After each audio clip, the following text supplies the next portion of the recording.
Hey NEET aspirants, welcome to Magnet Brains IIT JEE and NEET channel जहां आपको मिलता है 100% फ्री एंड क्वालिटी एजुकेशन। मैं हूं आयुषी, आपकी नीट फैकल्टी, और आज हम स्टार्ट करने जा रहे हैं भाई दूसरा लेक्चर एटॉमिक स्ट्रक्चर का। ठीक है, लास्ट लेक्चर में हमने क्या क्या देख लिया था?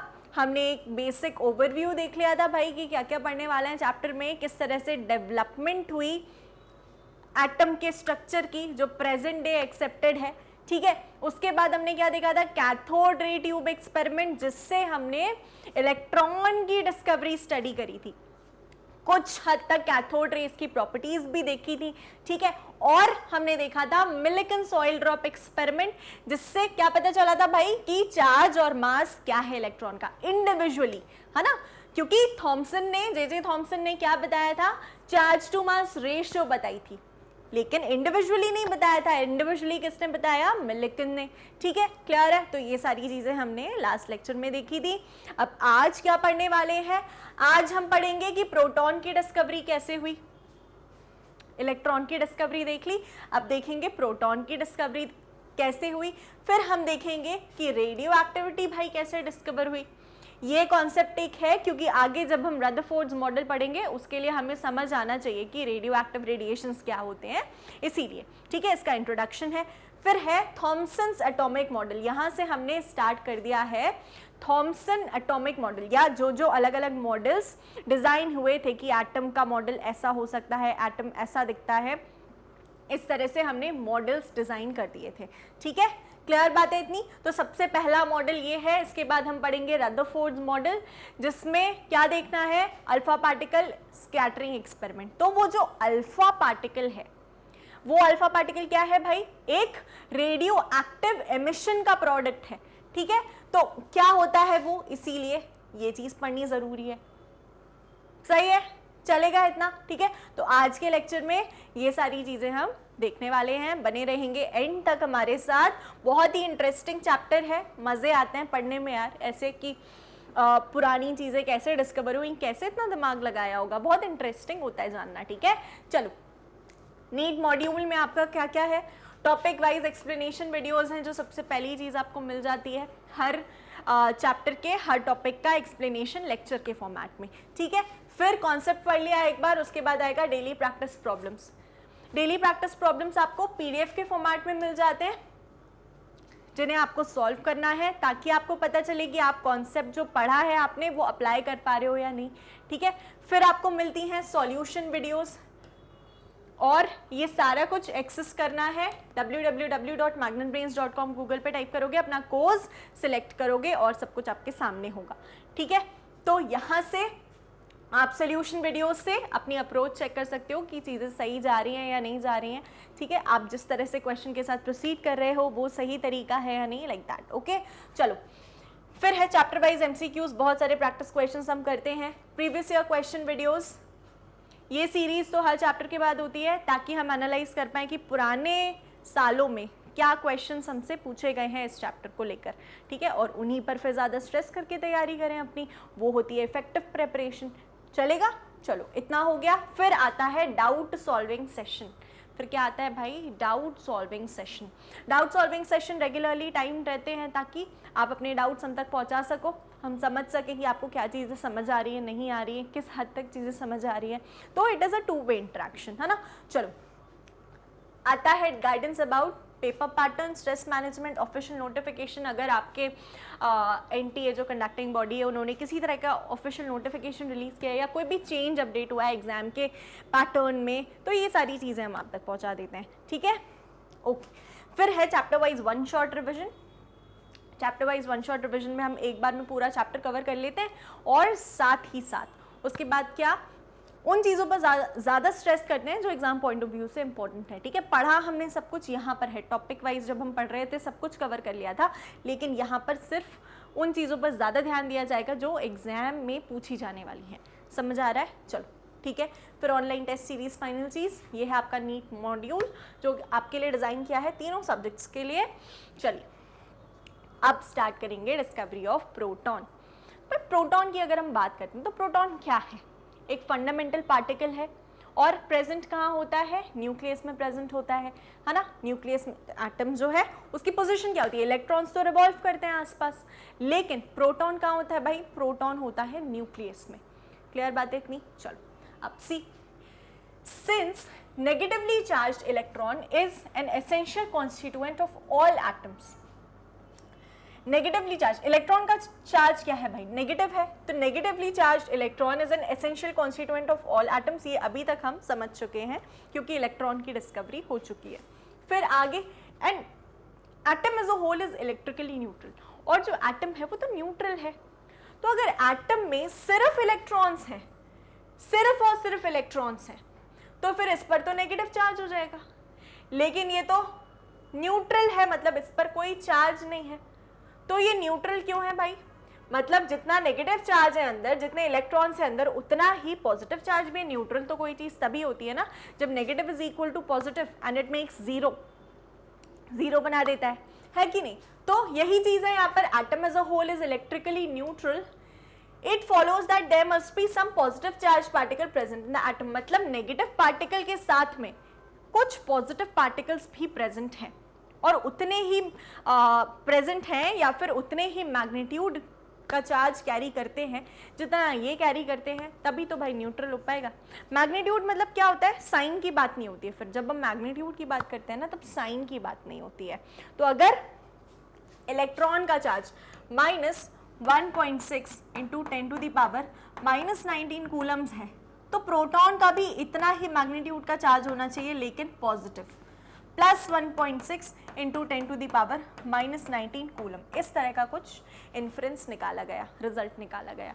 आगे देखो, क्योंकि यही फिर इतना ही जो चार्ज है ना, यही तो न्यूट्रलाइज कर पाएगा जो इलेक्ट्रॉनिक चार्ज है उसको, ठीक है। The presence of positively charged particles in an atom was shown by Goldstein. किसने डिस्कवर किए थे भाई, प्रोटॉन्स, गोल्डस्टीन ने डिस्कवर किए थे, ठीक है। इलेक्ट्रॉन्स किसने डिस्कवर किए थे, जे थॉमसन ने। प्रोटॉन्स किसने, गोल्डस्टीन ने। क्लियर है, यहां तक बातें समझ आ रही हैं। चलो आगे देखते हैं।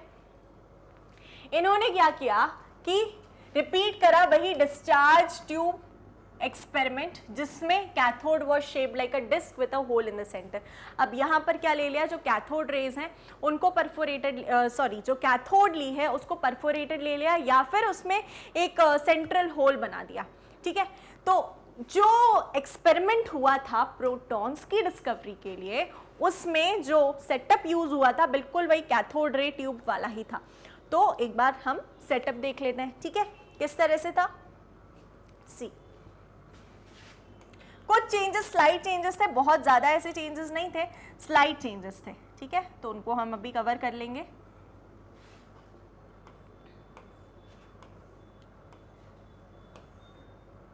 ये हमारा कैथोड रे ट्यूब है, इसमें यहाँ पर पोटेंशियल दी जा रही है,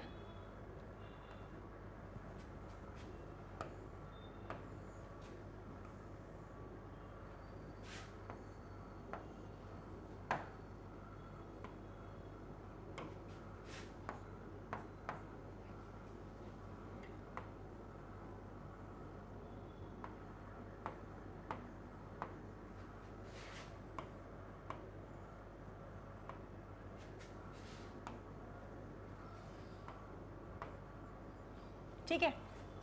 क्लियर है इतना, वही वैक्यूम पंप लगा हुआ है as it is, same same same वही सेटअप है पूरा का पूरा, ठीक है। ये क्या है, एनोड है, ये हमारी कैथोड है, लेकिन इस बार जो कैथोड ली है वो कैसी है, perforated cathode.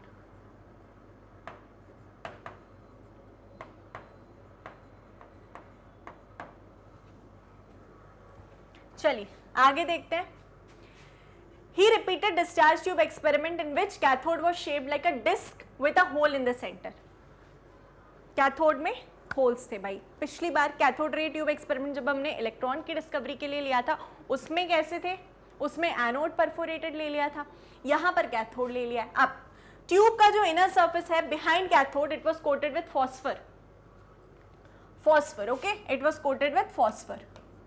On applying high voltage across the electrodes, phosphor started glowing.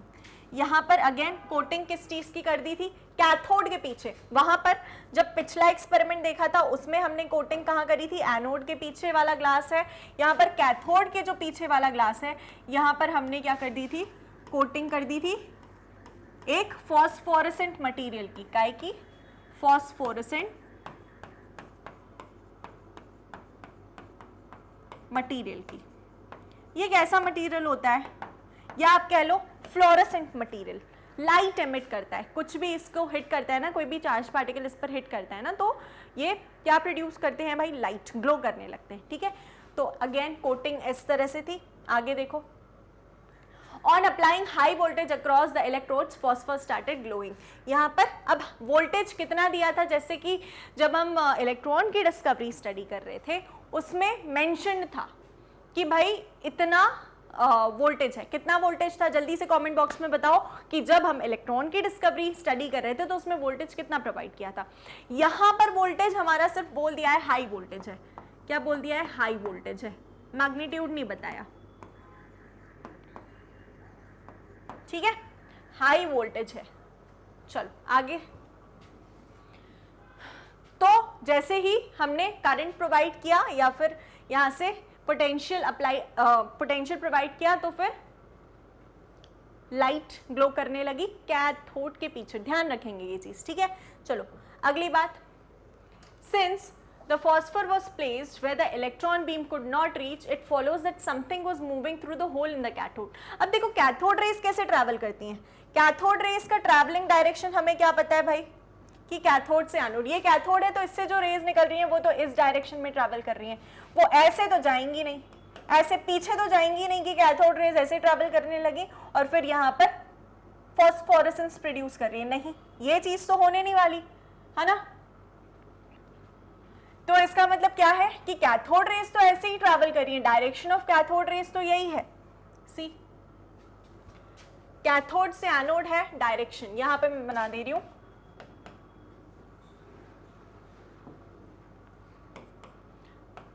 Direction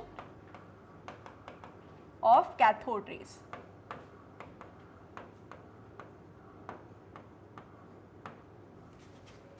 सही चीज, चलो अच्छा, फिर आगे देखते हैं, सिंस द फॉस्फोरेसेंस या material was placed behind the electron beam, मतलब जो इलेक्ट्रॉन बीम यहां से निकल रही थी, यहां से इलेक्ट्रॉन बीम जो निकल रही थी, ये इलेक्ट्रॉन बीम है ना, यहां से इलेक्ट्रॉन बीम निकल रही थी, पीछे तो जाएगी नहीं, इलेक्ट्रॉन बीम को ही हम क्या बोलते हैं, कैथोड रेज, तो यहां से निकल रही थी वो ऐसे कैथोड से एनोड ट्रैवल कर रही थी, तो इस तरफ जाने का तो सवाल ही नहीं उठता। तो यहां जो चीज आ रही है वो कहां से आ रही है, वो इस तरफ से आ रही है, वो कहां से आ रही है भाई, कुछ इस डायरेक्शन से आ रही है, ठीक है।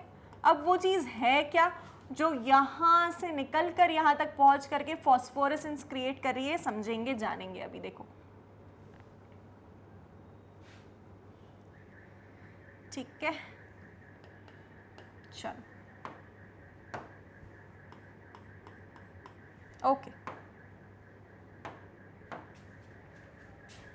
अब it follows that something was moving through the hole in the cathode in a direction opposite to that of the cathode rays, फिर ऐसा कुछ inference निकाल लिया। अब soon it was established that stream of particles was moving through the hole in the cathode and these particles have positive charge। अब बहुत ही important inference या result निकला कि यहाँ पर जल्दी से soon it was established मतलब जल्दी ही पता लग गया था कि stream of particles जो कि होल के थ्रू पास हो रही है कैथोड से, ये कैथोड है परफोरेटेड, मतलब यहां से जो चीज आ रही है ना, इस तरफ से, वो क्या है, पॉजिटिव चार्ज कैरी कर रही है, मतलब ये वाली जो रेज हैं वो पॉजिटिव चार्ज कैरी कर रही हैं, कैथोड से जो रेज जाती हैं वो तो नेगेटिवली चार्ज है ही, यहाँ से जो आ रहा है, जो कुछ भी आ रहा है वो पॉजिटिव चार्ज कैरी कर रहा है, ठीक है। अब देखो यहाँ पर Goldstein called the beam of these particles as canal rays, क्या बोल दिया, कैनाल रेज। अब कैनाल रेज क्यों बोला, क्योंकि ये तब प्रोड्यूस हो रहे थे बाय पासेज थ्रू कैनाल और होल्स इन द कैथोड, क्योंकि ये ऐसे अगर कोई भी होल है तो उसको हम क्या बोलेंगे, कैनाल बोलेंगे, रास्ता, ठीक है, तो इसीलिए ये जो पार्टिकल्स आ रहे थे एनोड की तरफ से, इनको क्या नाम दे दिया भाई, कैनाल रेज, क्योंकि ये कैनाल से, कैथोड में जो होल्स प्रेजेंट थे, कैथोड में जो कैनाल्स प्रेजेंट थे, उनसे हो करके पीछे जाकर लाइट प्रोड्यूस कर रहे थे या फ्लोरेसेंस प्रोड्यूस कर रहे थे। ठीक है, चलो, being positively charged, these rays were named as positive rays। अब क्योंकि ये positively charged थे तो इनको क्या नाम दे दिया भाई, positive rays। as these rays travel from anode towards the cathode, इनको हम anode rays भी बोलते थे। ठीक है, यहाँ पर क्या देखा हमने कि डायरेक्शन ऑफ कैथोड, कैथोड से एनोड की तरफ है, लेकिन ये वाली जो पॉजिटिव रेज थी ये कैथोड से एनोड की तरफ जा रही थी, तो इनको क्या नाम दे दिया भाई, एनोड रेज, वही जैसे कैथोड रेज को नाम दिया था। ठीक है, चलो अगली चीज, the lightest positive particle hydrogen ions वो observe when hydrogen gas was taken in discharge tube. अब ये जो हमारा डिस्चार्ज ट्यूब था जिसमें ये सारा कार्यक्रम चल रहा था, इसमें हमने गैस कौन सी ले ली भाई, हाइड्रोजन गैस ले ली, हाइड्रोजन गैस ले ली। ठीक है, ये भाई हमारा परफोरेटेड एनोड है। अच्छा रुको, थोड़ा सा डायग्राम बेटर बनाते हैं। सी,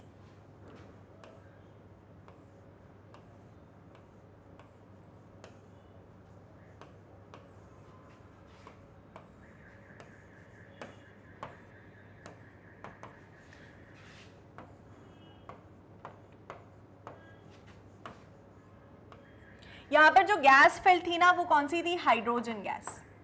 ठीक है, हाइड्रोजन गैस थी यहाँ पर जो गैस थी प्रेजेंट, इन्होंने डिस्चार्ज ट्यूब में हाइड्रोजन गैस ले ली थी। कुछ ना कुछ तो होता है ना इस ट्यूब में। चलो, when other gases were taken in discharge tube, जब बाकी गैसेस ली गई डिस्चार्ज ट्यूब में, तब क्या पता चला कि masses of positive particles formed were found to be whole number multiples of the masses observed for hydrogen atoms। जब अदर गैसेस, मतलब आप सोचो कि हाइड्रोजन तो स्मॉलेस्ट पार्टिकल है ना, सबसे छोटा, या वी कैन से कि स्मॉलेस्ट एलिमेंट है।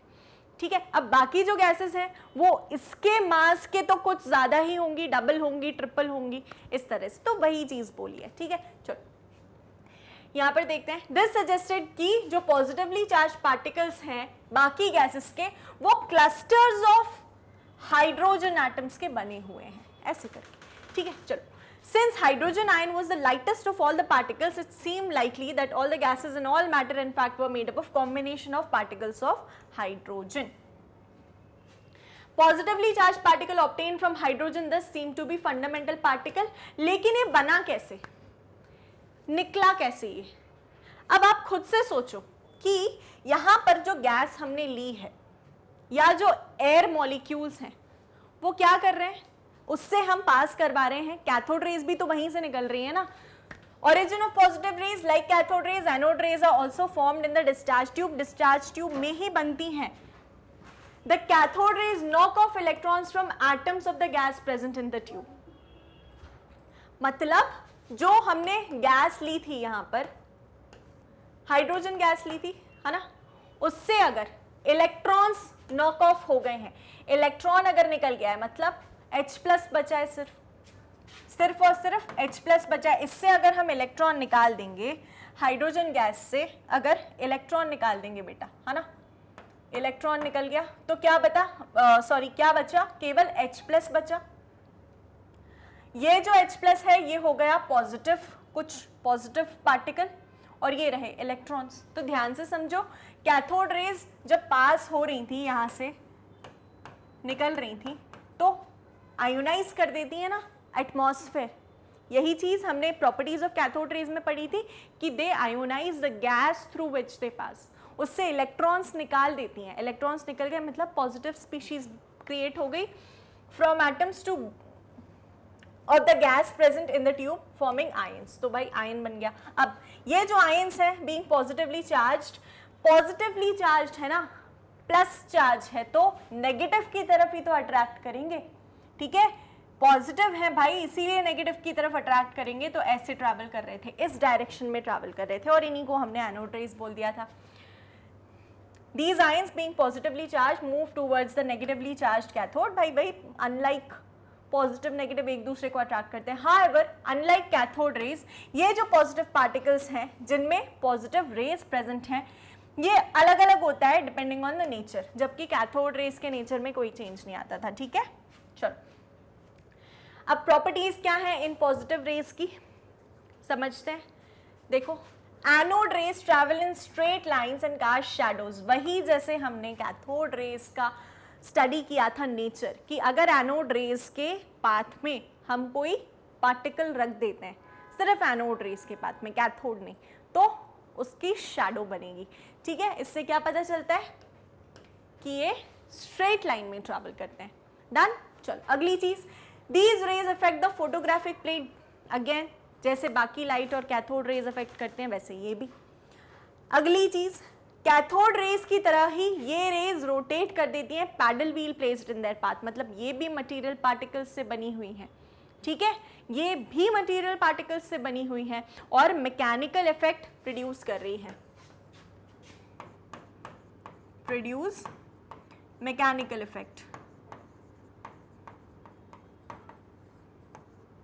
और इनके जो मटेरियल पार्टिकल्स हैं वो क्या हैं भाई, प्रोटॉन्स हैं। They heat the metals on which they fall, same cathode rays वाले कैरेक्टरिस्टिक है। अगली चीज, these rays are deflected जब इलेक्ट्रिक और magnetic field just as cathode rays अगर हम अप्लाई करते हैं इलेक्ट्रिक फील्ड और मैग्नेटिक फील्ड तो फिर ये भी डिफ्लेक्शन शो करते हैं। लेकिन अब देखो, दिस इज एनोड राइट, है ना, तो इनका जो डिफ्लेक्शन होगा ना, मान लो ये एनोड है,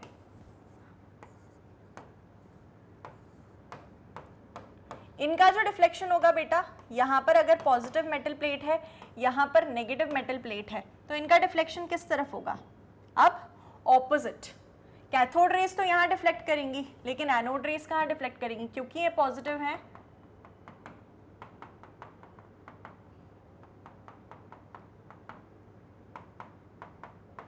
नेगेटिव प्लेट की तरफ। क्लियर चीज है ये, ठीक है। तो वही बोला है कि these rays are deflected by electric and magnetic fields just as cathode rays. However, deflection of these rays is opposite to that of cathode rays. Cathode rays कहाँ डिफ्लेक्ट करते थे, यहाँ डिफ्लेक्ट करते थे, लेकिन एनोड रेज कहाँ deflect कर रहे हैं, ऊपर डिफ्लेक्ट कर रहे हैं। क्लियर है, चलिए ठीक है। This suggest that these rays are positively charged. इनका डिफ्लेक्शन उल्टा है और नेगेटिव की तरफ डिफ्लेक्शन कोई पॉजिटिव चीज ही करेगी ना, तो इसीलिए इनका नेचर भी वेरीफाई हो गया था। अब charge to mass ratio for all positive rays is not the same and depends upon the nature of gas taken. इनकी charge to mass ratio same नहीं होती है। अगली चीज, कैरेक्टरिस्टिक्स क्या रह गए प्रोटॉन्स के। अब देखो, it is a positively charge particle having same magnitude of charge. Magnitude मतलब ये जो वैल्यू होती है ना, ये सेम है लेकिन साइन अलग है। Equal amount of positive charge on proton. Mass कितना है 1.67 into 10 to the power -21 kg and ये जो मास है ये 1837 times the mass of electron है। Mass of proton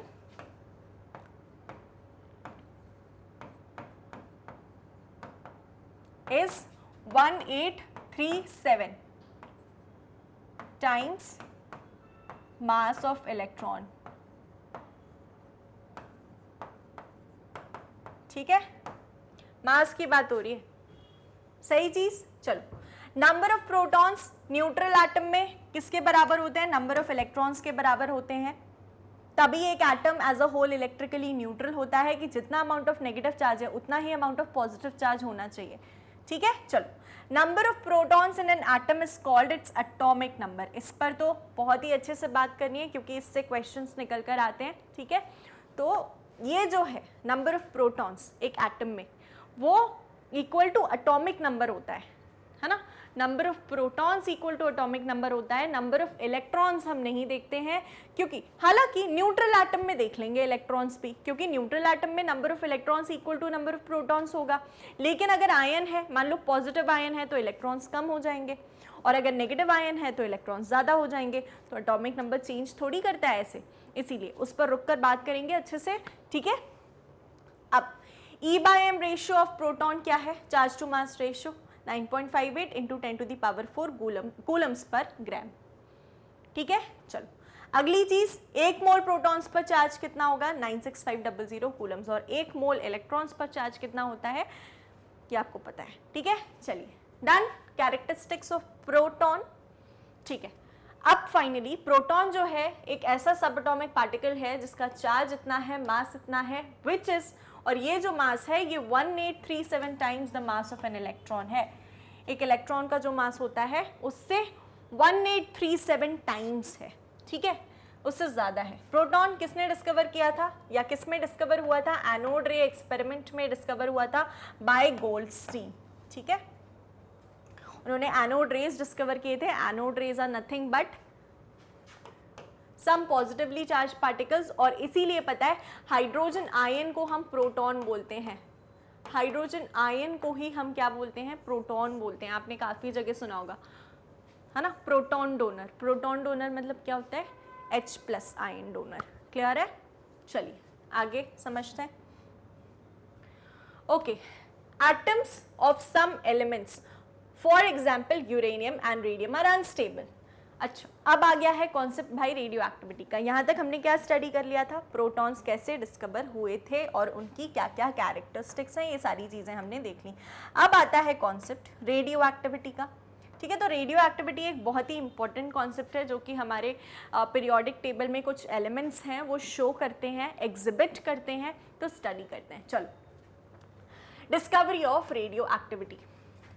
atoms of some elements, for example जैसे यूरेनियम हो गया, रेडियम हो गया, पोलोनियम हो गया, ये सारे क्या करते हैं, रखे रखे डिसइंटीग्रेट कर जाते हैं, अनस्टेबल होते हैं, ठीक है। इनका न्यूक्लियाई अनस्टेबल होते हैं, तो स्पॉन्टेनियसली मतलब अपने आप डिसइंटीग्रेट कर जाते हैं with the evolution of certain invisible rays. कुछ फॉर एग्जाम्पल ये हमारा यूरेनियम का मेटल ब्लॉक है, ठीक है, ये अपने आप रखे रखे ही कुछ पार्टिकल्स एमिट करने लगेगा और ये दिखेंगे नहीं। पार्टिकल्स एमिट करने लगेगा लेकिन ये दिखेंगे नहीं, मतलब अब रखे रखे ही अगर ये कुछ रिलीज कर रहा है मतलब इसका डिसइंटीग्रेशन हो रहा है ना। अब एक टाइम ऐसा आएगा कि ये पूरा खत्म हो जाएगा, लेकिन अब एक दिन में खत्म नहीं होगा, 2 दिन में खत्म नहीं होगा, it takes thousands of years, ठीक है, क्योंकि ये रखे रखे अपने आप ही कुछ एमिशंस कर रहा है, अपने मैटर पार्टिकल्स रिलीज कर रहा है या कुछ ऐसी इनविजिबल चीज़ें रिलीज कर रहा है, तो है तो वो इसी का पार्ट ना। वो जैसे धीरे धीरे रिलीज होती जाएंगी वैसे वैसे इसका अस्तित्व खत्म होता जाएगा, ठीक है, लेकिन उसमें बहुत टाइम लगेगा। ऐसे नहीं होगा कि जादू से ये रखा यूरेनियम 1 घंटे बाद देखा गायब। नाफ्थलीन बॉल्स वाला केस नहीं है, ठीक है। तो ये चीज़, अब existence of these rays was discovered in 1896 by Henry Becquerel. Henry Becquerel, who noticed that uranium salts caused photographic plates to blacken even when wrapped in usual light-proof paper. कुछ चीज़ें ऐसी होती थी कि लाइट के पढ़ने पर रिलीज करने लगती थी कोई रेडिएशन, तो बट इसको तो कवर किया था लाइट प्रूफ पेपर में, लेकिन फिर भी ऑब्जर्व हुआ। इसीलिए इन रेडिएशंस को या इन रेज को क्या नाम दे दिया था, बेक्यूरेल रेज, ठीक है, क्या नाम दे दिया था, बेक्यूरेल रेज। आगे स्टडी करते हैं कि रेडियो एक्टिविटी डिस्कवर हुई कैसे असल में। तो देखो, phenomena of spontaneous emission of invisible radiations by some elements, जैसे कि यूरेनियम, थोरियम, रेडियम, पोलोनियम, इसी को हम क्या बोलते हैं, रेडियो एक्टिविटी बोलते हैं। ये फिनोमेना जिसमें स्पॉन्टेनियस एमिशन देखा जा रहा है, स्पॉन्टेनियस एमिशन मतलब अपने आप एक सब्सटेंस कोई इनविजिबल रेज एमिट कर रहा है, ये सब्सटेंस रखा हुआ है और रखे रखे कोई रेडिएशंस एमिट कर रहा है जो कि दिख नहीं रहे हैं। इस फिनोमेना को क्या बोला था, रेडियो एक्टिविटी बोला था। क्या बोला था, रेडियो एक्टिविटी, ठीक है। चलो, ये सिर्फ आप जान लो, आपके लिए ये टर्म जानना ज़रूरी है, ठीक है। इसकी बहुत ज़्यादा डीप इंफॉर्मेशन हमें नहीं चाहिए, बस इतना समझो कि कुछ रेडियो एक्टिव एलिमेंट्स ऐसे होते हैं या हमारे पीरियोडिक टेबल में, हमारे नेचर में कुछ एलिमेंट्स हैं ऐसे जो रखे रखे ही अपने आप, स्पॉन्टेनियस मतलब अपने आप से कुछ रेडिएशंस एमिट करने लगते हैं, कुछ रेज एमिट करने लगते हैं। क्लियर है, चलो। इस टर्म को कॉइन किया था, ये जो रेडियो एक्टिविटी टर्म है ये कॉइन किया था मैरी क्यूरी ने 1898। इनको रेडियो एक्टिविटी के लिए नोबेल प्राइज भी मिला था, ठीक है। चलो, रेडिएशंस एमिटेड, जो रेडिएशंस एमिट होते हैं किसी भी रेडियो एक्टिव सब्सटेंस से, उसको हम क्या बोलते हैं भाई, रेडियो एक्टिव रेडिएशंस। और एलिमेंट्स जो रेडियो एक्टिव रेडिएशन एमिट करते हैं उनको हम बोलते हैं radioactive elements. Easy basic चीजें। चलिए आगे,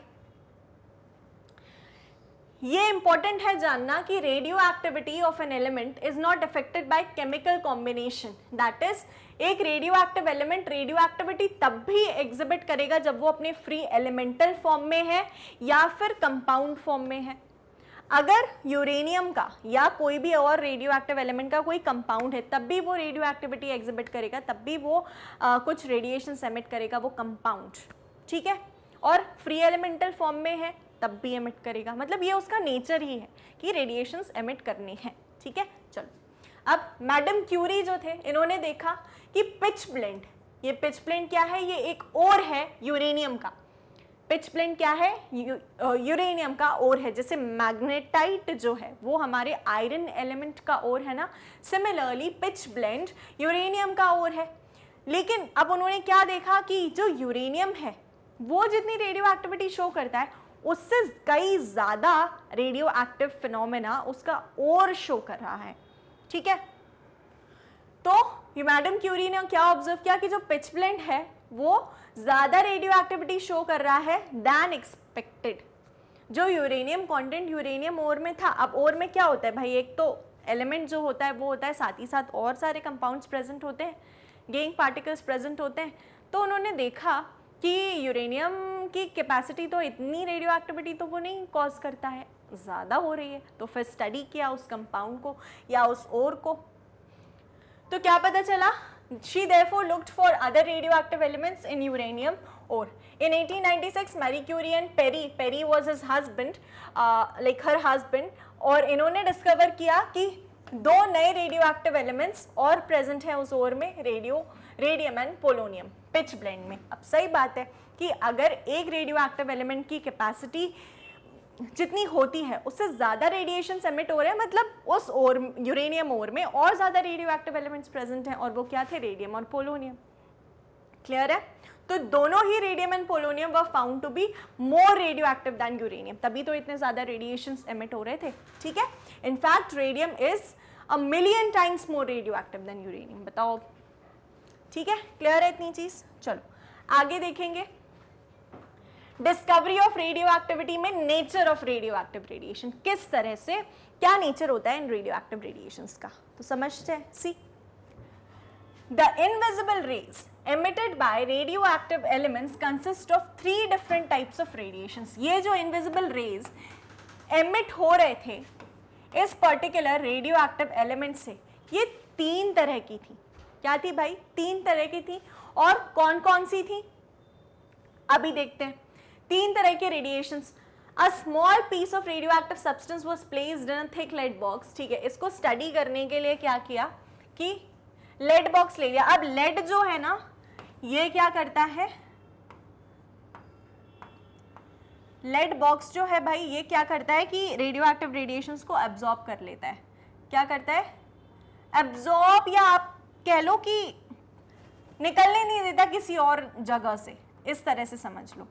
ठीक है, तो ये लेड बॉक्स था, काफ़ी अच्छा थिक लेड बॉक्स था, और यहाँ पर रख दिया था जो भी रेडियो एक्टिव एलिमेंट है वो, ऐसे।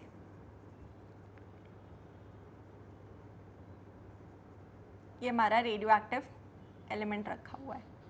ठीक है, चलो अब आगे देखते हैं। A small piece of radio active substance हमने प्लेस कर लिया थिक लेड बॉक्स में। This is a lead box, और ये क्या है, radio active element.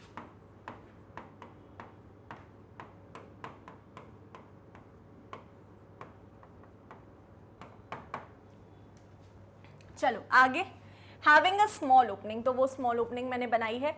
A slit was used to get a thin beam of radio active rays, मतलब बहुत ज़्यादा ऐसे, क्योंकि अगर ये एक्सपोज रखा रहेगा ना, मान लो ये रेडियो एक्टिव एलिमेंट है, अगर ये एक्सपोज रखा रहेगा तो ये हर डायरेक्शन में उन इनविजिबल रेज को जेनरेट करेगा, ये रेडिएट करेगा। और अगर कवर कर दिया है तो सिर्फ एक डिजायर्ड डायरेक्शन से ही निकल पाएंगे जो भी रेडिएशंस हैं। एक स्लिट से, स्लिट के थ्रू रे, सिंगल रे हमें मिल जाएगी, ठीक है। A slit was used to get a thin beam of radio active rays, of course not a ray, ray तो लाइन होती है, एक बीम, ठीक है। चलो, तो when the beam of radioactive rays coming from radioactive substance was passed between positive and negative plates of a strong electrostatic field, the beam split up into 3 parts, indicating the existence of 3 different types of radiations. मतलब ये जो beam है या ये जो रे है, इसके अक्रॉस क्या अप्लाई कर दी थी? इलेक्ट्रिक फील्ड अप्लाई कर दी थी। Rays coming from the radioactive substance was passed between the positive and negative plates, ठीक है। पॉजिटिव एंड नेगेटिव प्लेट्स मतलब वही इलेक्ट्रिक फील्ड अप्लाई करिए, मेटल प्लेट्स लगा दिए थे इस तरह से, ठीक है, पॉजिटिव एंड नेगेटिव। तो फिर क्या पता चला कि ये जो है भाई ये स्प्लिट कर गई है 3 पार्ट्स में, 3 पार्ट्स में स्प्लिट कर गई है, कुछ इस तरह से, ठीक है। सिंगल रे मेटल प्लेट के लगाने पर 3 पार्ट्स में स्प्लिट कर गई है। अब इससे क्या पता चला कि 3 different type of radiations present हैं। क्लियर चीज इतनी? चलो आगे देखेंगे। एक टाइप का जो रेडिएशन था वो कहाँ डिफ्लेक्ट हो गया था? टूवर्ड्स द नेगेटिव प्लेट, है ना, यही हुआ था। एक जो हमारा रेडिएशन था वो टूवर्ड्स द नेगेटिव प्लेट चला गया था। ये जो इलेक्ट्रिक फील्ड हमने लगाई थी, एक देखो नेगेटिव प्लेट की तरफ डिफ्लेक्ट हुआ है, एक पॉजिटिव प्लेट की तरफ डिफ्लेक्ट हुआ और एक अनडिफ्लेक्टेड चला गया है, ठीक है। तो देखो यहाँ पर one type of radiation got deflected towards the negative plate of electric field showing that it was positively charged. मतलब अब ये जो सिंगल रे आ रही थी ये 3 में स्प्लिट हो गई। यहाँ पर है हमारी नेगेटिव प्लेट, यहाँ पर है हमारी पॉजिटिव प्लेट। तो ये जो है सिंस नेगेटिव की तरफ डिफ्लेक्ट हुई है तो इसको क्या बोल दिया कि भाई ये इसका नेचर है पॉजिटिव, इसका नेचर क्या है? पॉजिटिव, ठीक है। तो ये जो रे थी पॉजिटिव थी, ये जो रे फिर होगी नेगेटिव होगी, ठीक है। सिमिलरली ये न्यूट्रल, यही होगा, है ना।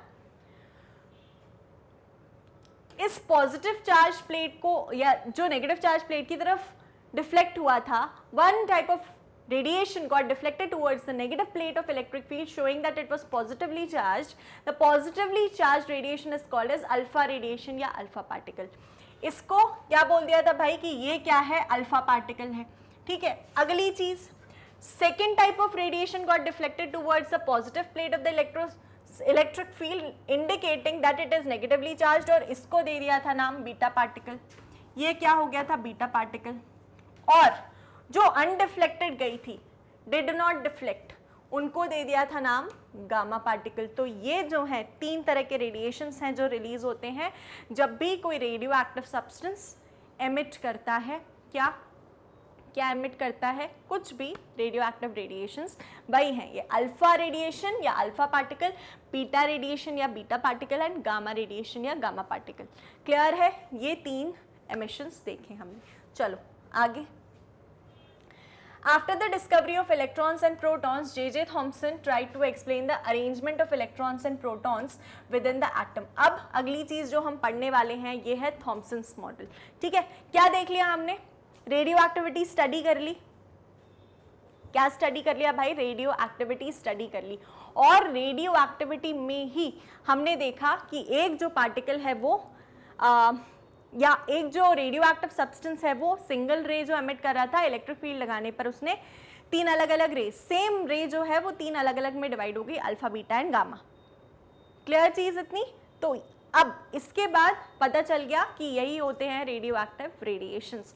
आगे अब जो पढ़ने जा रहे हैं वो है थॉमसन एटॉमिक मॉडल, ठीक है। जैसा कि मैंने आपको बताया कि इलेक्ट्रॉन एंड प्रोटॉन की डिस्कवरी के बाद में J.J. थॉमसन ने अरेंजमेंट देखनी चाहिए या अरेंजमेंट वो बिठाने लगे कि किस तरह से ये जो इलेक्ट्रॉन्स और प्रोटॉन्स डिस्कवर हुए हैं वो किस तरह से होंगे एक एटम के अंदर, वो चीज़ पता करने लगे। तो उन्होंने अपना सिंपल सा मॉडल दे दिया। बहुत ही ईजी मॉडल था और ये सिंपलेस्ट मॉडल है, लेकिन इसमें बहुत सारी वी कैन से ड्रॉबैक्स थे, बहुत सारी चीज़ें ये एक्सप्लेन नहीं कर पाए थे, इसीलिए इसको डिस्कार्ड कर दिया। लेकिन जो सबसे पहला मॉडल था एटम का वो यही था, Thompson model, Thomson's atomic model.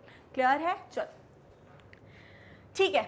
He proposed that an atom consists of a sphere of positive electricity in which electrons are embedded like plum in pudding or seeds evenly distributed. अब देखो Thompson का जो model था ना वो जिस तरह से था, उन्होंने ऐसा कुछ इमेजिन किया था एटम को, और क्या बोला था? He proposed that an atom consists of a sphere of positive charge, positive electric charge होगा बेटा ये, ठीक है, electric charge in which electrons are embedded like plum. Electrons इसमें एम्बेडेड हैं और बाकी जो स्फीयर है वो कैसा है, उसका नेचर वो है पॉजिटिव. मतलब ये जो पूरा पोर्शन है पीछे का ये कैसा है, पॉजिटिव है. ये वाला ये पोर्शन पूरा कैसा है, पॉजिटिव है, जितना भी येलो से मार्क किया है. और जो इलेक्ट्रॉन्स हैं ये इसमें एम्बेडेड हैं just like the seeds of a watermelon. तो इसको वाटरमेलन मॉडल भी बोलते हैं, प्लम पुडिंग मॉडल भी बोलते हैं.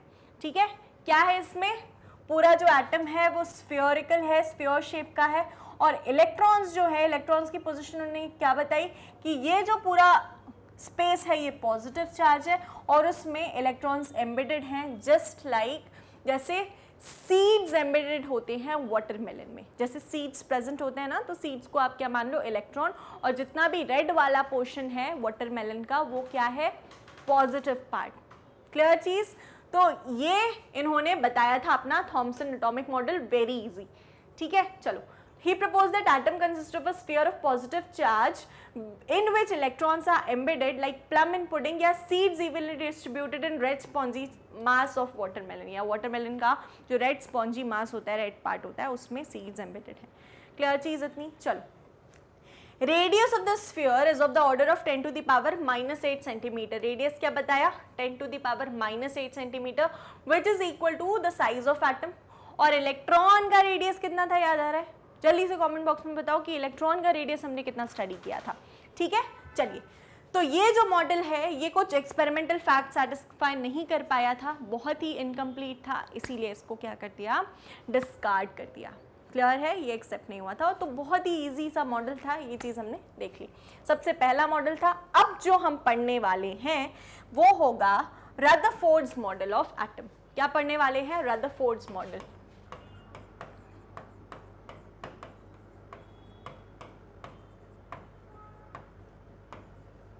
अब रदरफोर्ड्स मॉडल ऑफ एटम हम नेक्स्ट लेक्चर में कवर करेंगे, लेकिन आज जो हमने कॉन्सेप्ट पढ़ा है रेडियो एक्टिविटी का वो इसीलिए पढ़ा है क्योंकि रदरफोर्ड्स मॉडल ऑफ एटम को डिवाइस करने के लिए या डिजाइन करने के लिए जो एक्सपेरिमेंट हुआ था वो था अल्फा पार्टिकल स्कैटरिंग एक्सपेरिमेंट.